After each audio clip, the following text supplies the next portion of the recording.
Because if you've seen God, there are things you cannot do. Let me give you an example. Nobody who has had a vision of God can live with hatred. It's impossible. It's impossible to see God and walk in unforgiveness and be bitter and sit down to discuss people, speaking about men, women of God, and you can't. You cannot. Because you see, when we say God is love, he that loveth not knoweth not God. You cannot see God and there is an offense so big not to forgive. There is nothing I cannot forgive on earth. There is nothing. There is nobody on earth who can wrong me enough not to forgive them. Because when you see God, love becomes an experience.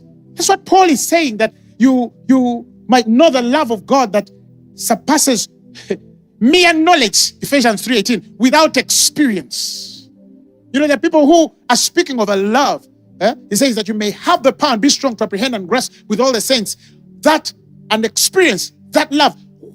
That there's a love that is beyond just mere knowledge.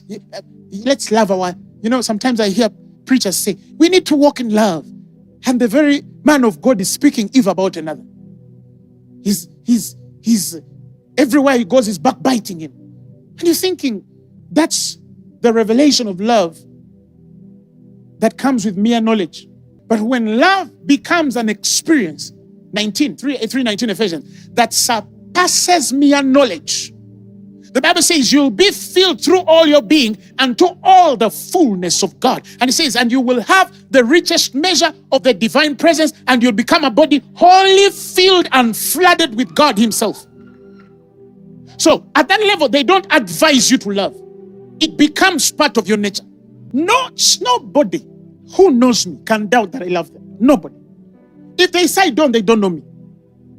They just don't know me. Because it comes in the revelation of who God is.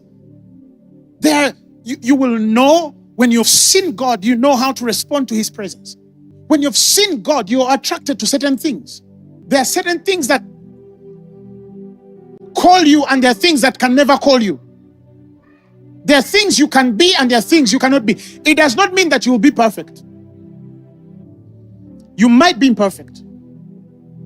You might be dealing with a few issues too as an individual. But if you have seen God, there is a line in you that knows the difference between good and bad, evil and righteous. You know.